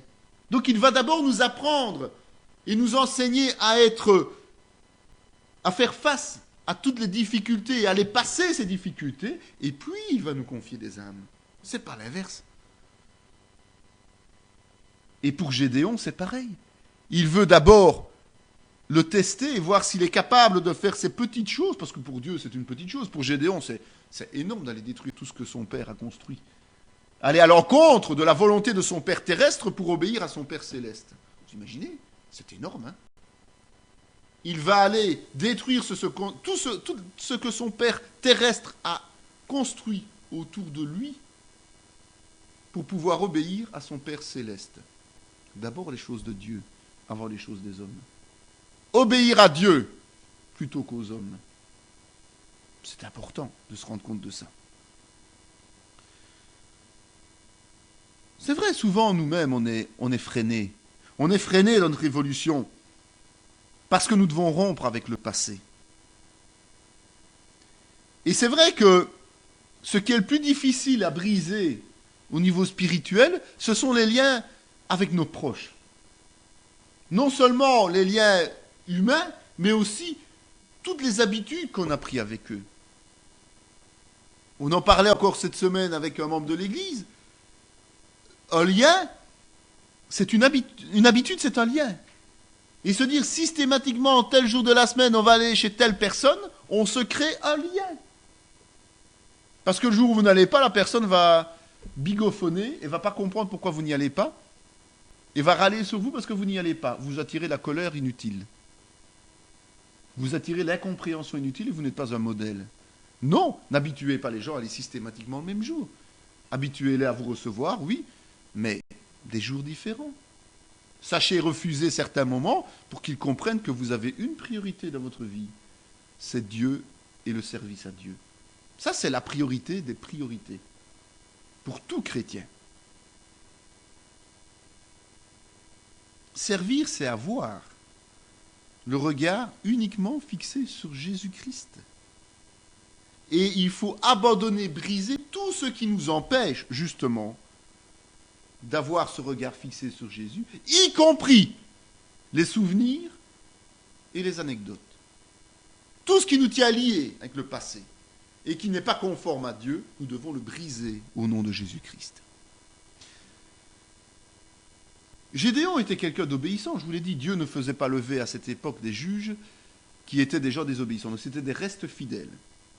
Mais il connaissait surtout aussi l'état d'esprit des voisins, de son père, et il a obéi à Dieu, mais il l'a fait discrètement. Vous savez, quand Dieu vous demande un temps de silence et d'agir dans le silence, ça fait partie de ses plans. Ça ne sert à rien d'aller sur la voie publique, commencer à proclamer les dieux, Jésus-Christ, le salut de Jésus-Christ, avant que les cœurs soient prêts à l'entendre. Mais ça ne veut pas dire qu'on doit attendre en train de se tourner les pouces, non. Nous l'avons vu dans cette église, vous l'avez vu dans ce combat que nous menons.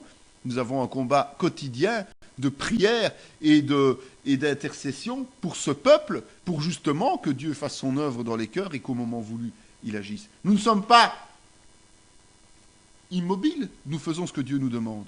Nous obéissons à sa volonté en faisant ce combat spirituel quotidien. Et donc, au travers de cela, nous préparons la phase suivante qui nous fera sortir. Et donc Gédéon a fait la même chose. Il a agi discrètement, sachant que de toute façon, s'il le faisait publiquement, il allait se faire lâcher et qu'alors il ne serait pas physiquement capable d'aller plus loin dans son combat pour l'éternel. Dieu ne lui a pas demandé, fais-le publiquement. Dieu lui a simplement dit, tu détruis tout, comme je te l'ai demandé. Et Gédéon l'a fait, discrètement, de nuit. Joas répondit à tous ceux qui se présentèrent à lui, « Est-ce à vous de prendre parti pour Baal? Est-ce à vous de venir à son secours? Quiconque prendra parti pour Baal mourra autant que le matin vienne.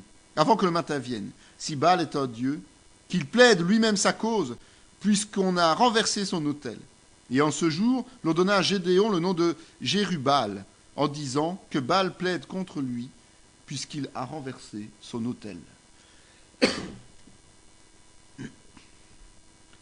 Gédéon a accompli sa tâche, son travail. Et Gédéon, évidemment, il le savait pertinemment bien, c'est attirer les foudres des voisins. On le vit aujourd'hui dans l'église, ça on a l'exemple vivant. En agissant, en installant une église sur Spa, nous nous sommes attirés les foudres de toute une population, en tout cas de toute une tranche de la population, une frange de la population qui veut notre mort. Gédéon savait qu'il aurait les foudres, mais pratiquement il ne pouvait pas agir visiblement à ce moment-là, sinon on n'aurait pas laissé faire. Donc il a agi de nuit, il a agi, et puis on lui est tombé dessus. Nous agissons, on nous tombe dessus. Ça fait partie des plans de Dieu, ça. Et là, Dieu lui a fait lever un défenseur inattendu. Rappelez-vous, je vous ai dit que son père était quelqu'un qui avait, avec les autres, élevé tous ces autels, ces statues, ce piquet. Il participait à la débauche et à l'idolâtrie. Et pour lui, ça avait une valeur à ses yeux. Eh bien, subitement, son fils agit et son père terrestre le défend. Dieu a fait lever son père pour qu'il prenne sa défense. Contre toute attente, contre tout espoir que Gédéon aurait pu avoir. Nous avons une mission en tant que chrétiens, c'est de remplir le devoir que Dieu nous demande de remplir. Quelles que soient les conséquences de ce devoir, en lui faisant confiance pour d'abord les retombées qui vont nous tomber dessus, donc pour nous aider à faire face et à rester debout lorsque nous allons subir les contre-coups, mais aussi pour l'issue, pour la fin, pour la résolution du problème. Si Dieu nous demande d'agir et que nous commençons à réfléchir humainement aux risques et aux manières d'éviter ces risques, en disant oui mais si je ne fais pas ça, je n'aurai pas ça, eh bien nous n'accomplirons jamais la volonté de Dieu dans nos vies. Jamais. Nous n'avancerons à son service. Nous devons faire confiance à Dieu, parce que c'est Dieu qui est tout-puissant, même s'il nous demande d'agir contre les intérêts de certains proches. Même s'il nous demande d'agir contre les intérêts visibles de l'homme, d'autres personnes. Même s'il nous demande d'agir contre nos propres intérêts apparents. Parce que Dieu, au moment opportun, au moment qu'il choisira lui-même, comme pour Gédéon, va faire lever quelqu'un qui prendra notre défense. Et parfois même, ce sera notre pire ennemi d'aujourd'hui qui demain se levera pour plaider notre cause. Soyons-en conscients. Rappelez-vous Saul et Ananias. C'est une histoire intéressante. Et elle vient confirmer ce passage de Gédéon. Cet exploit lui a même valu de changer de nom. Ce n'est pas la première fois et ce n'est pas la dernière fois que Dieu change les noms. C'est très symbolique aussi, le changement des noms. C'est vrai qu'il y en a maintenant qui le pratiquent à tire-larigot. Ils deviennent chrétiens et il n'y a plus que des Moïse, des Abraham, des Josué. Il n'y a plus que ça. Il n'y a plus que ça. Ça devient quand même compliqué parce que si on appelle une fois dans une église Josué, il y a 25 personnes qui vous répondent. Ça ne va pas, ça. C'est pas ça que Dieu fait. C'est pas les hommes qui peuvent changer de nom. C'est pas les hommes qui peuvent dire toi, tu t'appelles Nicolas, demain tu t'appelles Gédéon. Voilà, pourquoi pas. Non, c'est pas valable. C'est travestir la réalité de la parole. Mais on se rend compte qu'ici, c'est parce qu'il a agi d'une façon particulière dans les voies de Dieu, comme Dieu l'a voulu, qu'il a été rebaptisé. C'est un changement spirituel profond. C'est un changement spirituel. Ce n'est que l'étiquette du changement spirituel. C'est pour montrer qu'il y a eu un revirement total dans la situation. Ça veut dire qu'à un moment donné, il a franchi une étape importante. Il a réussi son test. Il a réussi son examen. Il a passé en première session. Il est diplômé. Abraham est devenu Abraham. Jacob est devenu Israël. Saul est devenu Paul. Ils sont passés, ils ont réussi leurs examens, ils ont été diplômés. Et ici, ce que Dieu a voulu souligner au travers de son nouveau nom, c'est qu'il a su tenir tête au Dieu idole, Baal. Il n'a pas eu peur de Baal. Il avait plus peur des voisins que du Dieu. Il n'a pas craint Baal, il n'en avait rien à faire. Il a renversé tout. Il savait que son Dieu, c'était l'Éternel, et que son Dieu était tout-puissant. Donc il n'avait pas peur de Baal, il l'a vaincu sans problème. La seule crainte qu'il avait, c'était la réaction impulsif de ses voisins, parce que je vous rappelle quand même que le peuple d'Israël est en train de crier au secours. Seigneur, sauve-nous, nous faisons repentance, et qu'ils étaient prêts à lâcher celui que le Seigneur était en train de lever. Ça arrive souvent, ça. Seigneur désigne des ministères, on les bousille, ces ministères. On est en train de les massacrer. Les ministères grandissent et Dieu les protège, c'est pas le problème. On fait n'importe quoi contre eux. Y compris ceux qui ont appelé le Seigneur au secours, hein, et qui demandent au Seigneur à être placé là, là, là, et à être dans l'église telle ou quoi, et on bousille. Et puis, un jour, on se rend compte que c'était le ministère que le Seigneur avait levé. Et ces gens vont s'en rendre compte à un moment donné, évidemment. Gédéon fut revêtu de l'esprit de l'Éternel. Il sonna de la trompette et Abiézer fut convoqué pour marcher à sa suite. Gédéon dit à Dieu que ta colère ne s'enflamme point contre moi et je ne parlerai plus que cette fois. Je voudrais seulement faire encore une épreuve avec la toison, que la toison seule reste sèche et que tout le terrain se couvre de rosée. Et Dieu fit ainsi cette nuit-là, la toison seule resta sèche et tout le terrain se couvrit de rosée. Gédéon, c'est un prudent de chez prudent. Hein. Je crois qu'à notre époque, il aurait pris l'assurance vie, l'assurance assistance 24 heures sur 24, l'assurance voyage, l'assurance chute momentanée, assurance hospitalisation. Il aurait le complet, lui. Hein. Là, le complet de chez complet. C'était un super prudent, Gédéon. Hein. Il réussit ses épreuves avec succès. Il est rempli de l'Esprit, ce qui était rare à l'époque aussi, soyez clairs, que peu avaient cet Esprit Saint en eux. Il convoque les chefs de tribu. Il a une autorité subite. Donc pendant tout un temps, il est resté le petit Gédéon discret qui a rempli son rôle de façon très discrète et qui a dû avoir besoin d'un intercesseur quelque part, son père Joas, qui a pris sa défense et qui a coupé net la rancœur des voisins. Et subitement, il est rempli de l'esprit, il attrape une stature spirituelle telle qu'il peut convoquer tout le monde à l'instant même. Et il se dit, Seigneur, on vérifie d'abord si c'est bien toi toujours. Hein. Parce que moi je veux bien, mais je suis rempli de l'esprit, l'armée est là, Abiézer est à ma suite, mais moi je veux être sûr quand même que c'est toujours toi hein, qui est là. Je veux être sûr que c'est bien ta volonté que j'accomplis. C'est bien ta volonté que j'accomplis. On pourrait croire que cet excès de précaution de Gédéon est un manque de foi. Mais je ne pense pas que ce soit ça. À la mesure de l'appel, Gédéon contrôle s'il est toujours bien dans les voies de l'Éternel. Au fur et à mesure qu'il évolue dans son onction et dans son service au Seigneur, il prend la précaution de vérifier régulièrement et chaque fois qu'il a une étape à franchir, si c'est bien la volonté de Dieu pour sa vie et pour le peuple qui est à sa suite. Trop souvent, on démarre sur les chapeaux de roue, on est béni, on est dans les voies de Dieu, on a la vision du Seigneur, et puis on estime ne plus avoir besoin de poids de référence, on estime ne plus avoir besoin de repères, on estime que la vision est là et on fonce sur cette vision. Mais est-on sûr qu'on n'a pas un peu décalé? Est-on sûr qu'on est vraiment bien toujours sur la vision là, en face de nous, et pas légèrement, de quelques degrés?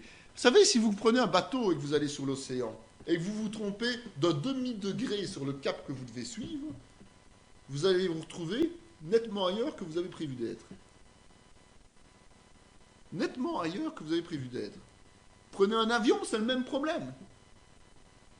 Vous risquez de tomber en panne de kérosène, tout simplement parce que vous n'arriverez jamais à l'aéroport que vous aviez comme destination. Mais le service au Seigneur, c'est pareil. Et Dieu ne veut pas de présomptueux. Dieu ne veut pas d'arrogants. Dieu ne veut pas que l'on court des dangers inutiles. Dieu veut simplement que régulièrement, nous nous remettions en question pour voir si nous sommes toujours sur ses voies et que nous l'interrogions pour cela, que nous lui demandions des signes de cela. Nulle part dans les Écritures et dans cette histoire de Gédéon, il n'est dit que Dieu s'est irrité des signes que Gédéon lui demandait à cet instant-là, alors qu'il était loin de l'esprit. Loin de l'esprit ne veut pas dire qu'on ne peut pas se tromper, hein. Nous avons toujours cette enveloppe charnelle, nous avons toujours notre droit au choix personnel. Donc nous pouvons nous tromper même si l'Esprit Saint est en nous. Ce n'est pas une garantie d'être sûr et certain d'être toujours dans la voie de Dieu. Nous devons marcher avec le Seigneur et nous devons régulièrement demander au Saint-Esprit de nous éclairer. C'est important, hein? Très important. Et l'Éternel dit à Gédéon, c'est par les 300 hommes qui ont la paix que je vous sauverai et que je livrerai Madian entre tes mains. Que tout le reste du peuple s'en aille chez soi. On ne revoit pas toute l'histoire, hein, de Gédéon, soyons clairs. On prend les points importants, puisqu'ici le but est de nous apporter un enseignement précis sur ce que l'histoire de Gédéon apporte à l'Église, aux chrétiens d'aujourd'hui, sinon ça n'a pas d'intérêt. Ici, on ne raconte pas, c'est pas parce qu'on raconte l'histoire d'Israël qu'on raconte uniquement une histoire. C'est pas un cours d'histoire. Ce serait barbant d'ailleurs.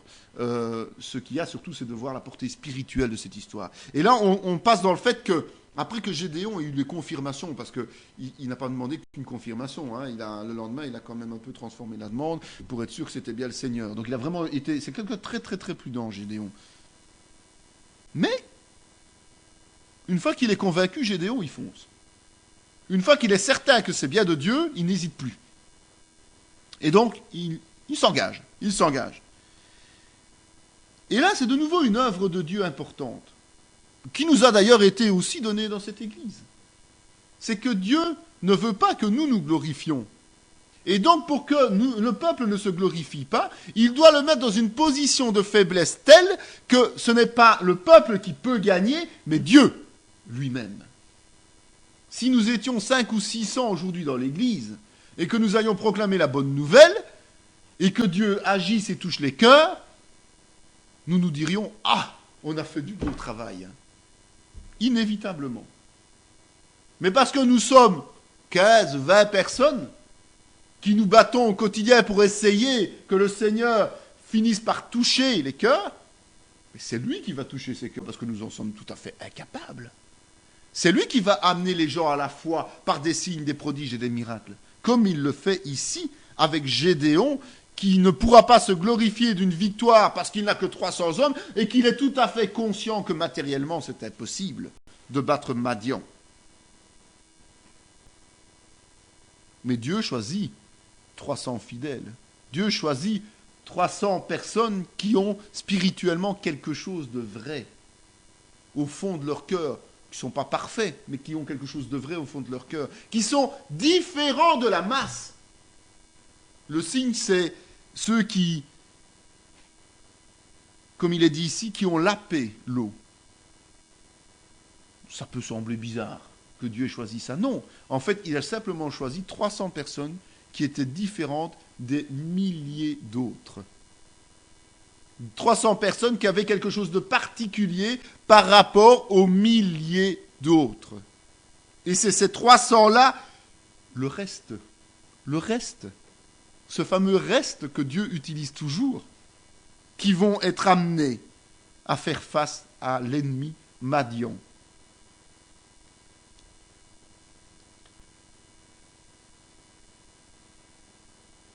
Et Dieu, évidemment, ne va pas dire, bon, écoute, tu prends tes 300 hommes et tu vas à la boucherie. Hein.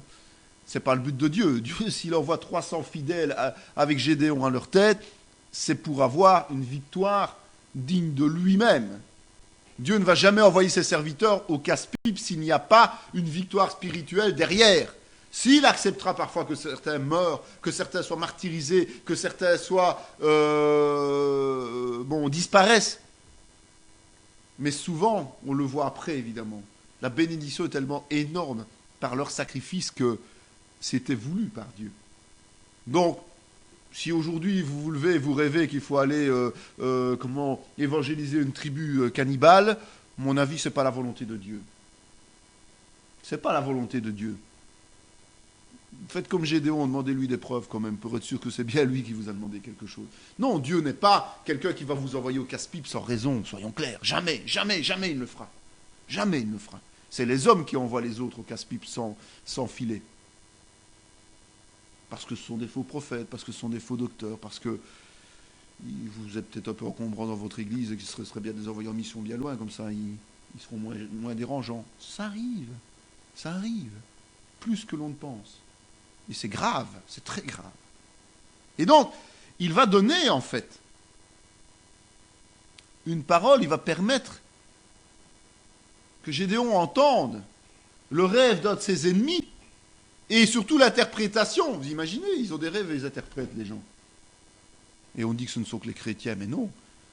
On peut interpréter des rêves. Les gens du monde peuvent rêver, avoir des interprétations. Dieu peut parler aussi aux gens du monde quand c'est nécessaire. Ici, ce n'était pas dans leur intérêt, c'était l'inverse. C'était dans l'intérêt du peuple de Dieu. Il voulait que Gédéon soit affermi dans sa conviction que la victoire était là et qu'il n'allait pas au casse-pipe, mais il allait remporter la victoire au nom du Seigneur.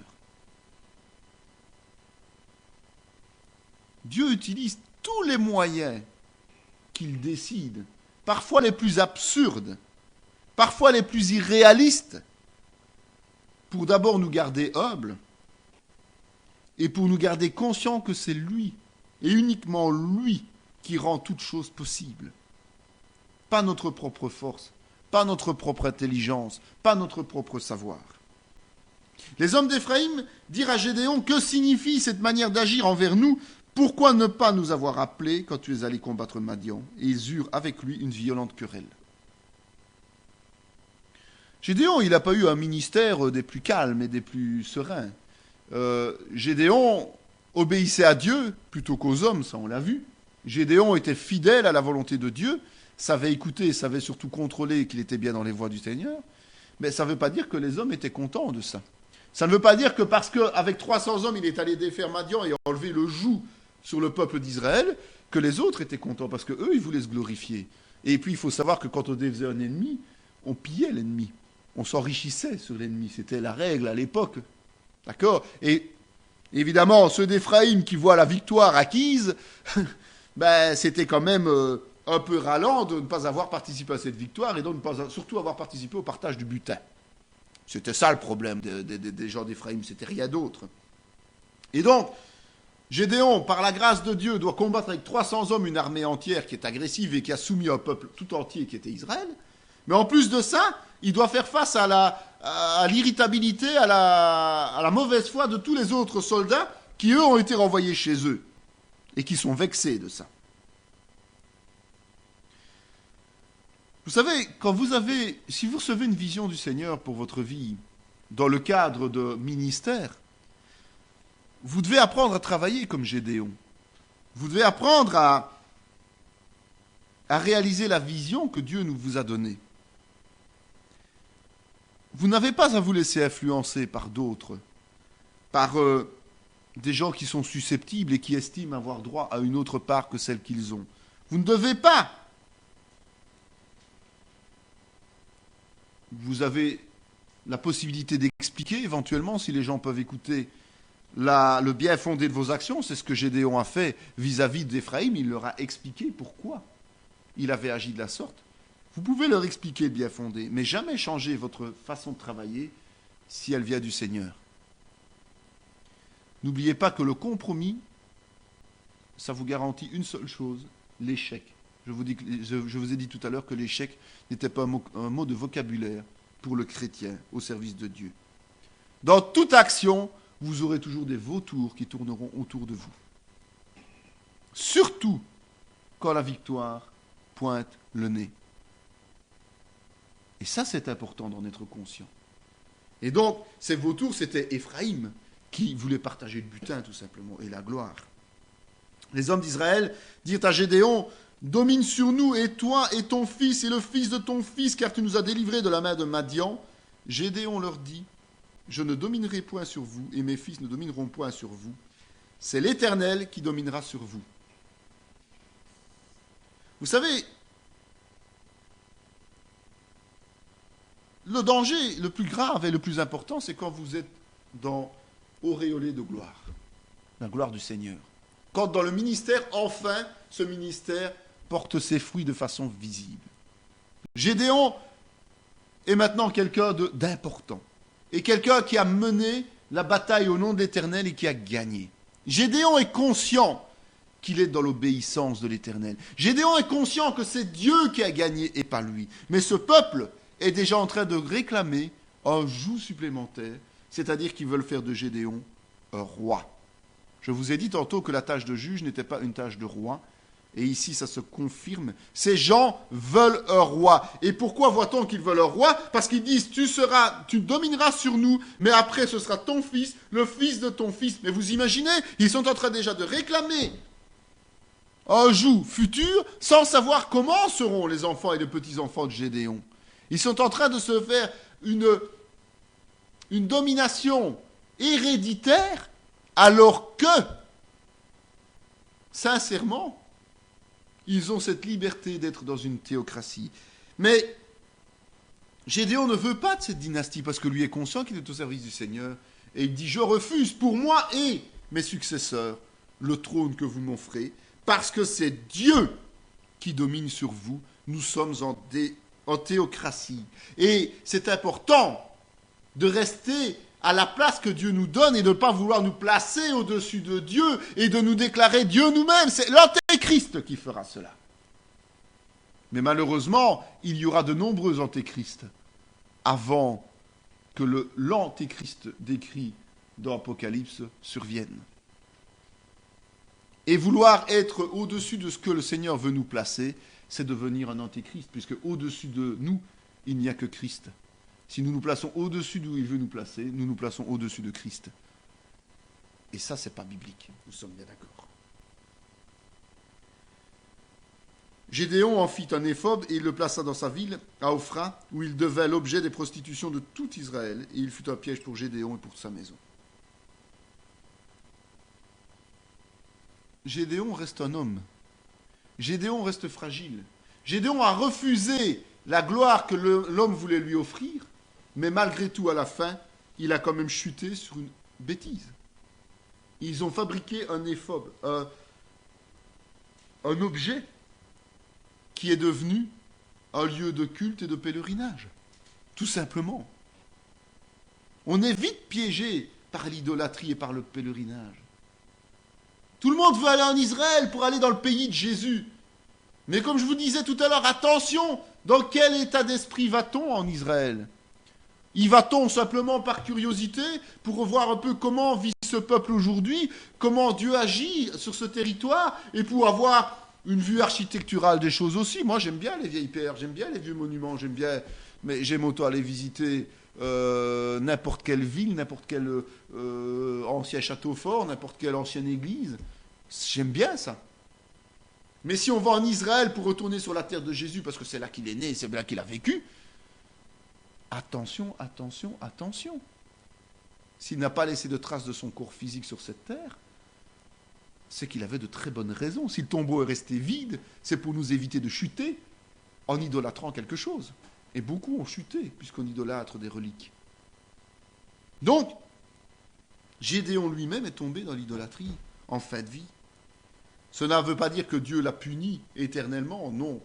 Il a eu une fin de vie heureuse malgré tout, parce qu'aux côtés de toute la fidélité dont il a fait preuve, Dieu ne pouvait pas lui faire perdre son salut. Mais malgré tout, il est souligné dans la parole qu'il était un homme avec ses faiblesses. Il avait ses qualités, mais il avait aussi ses faiblesses, et il a chuté. Il a chuté, voilà. Il est très difficile de rester fidèle, ça c'est un fait. Et j'insiste bien, surtout lorsque nous réussissons. Et c'est cela que le Seigneur veut nous mettre à cœur. Attention lorsque la gloire de Dieu va arriver sur cette ville. Ne nous laissons pas monter la tête, ne nous laissons pas gonfler le cou. D'accord? Mais Dieu est clément. Nous avons un Dieu d'amour. Ça, c'est important. Dieu est un Dieu de compassion et de pardon. Alors, n'en abusons pas, c'est un fait, mais sachons quand même qu'il nous aime.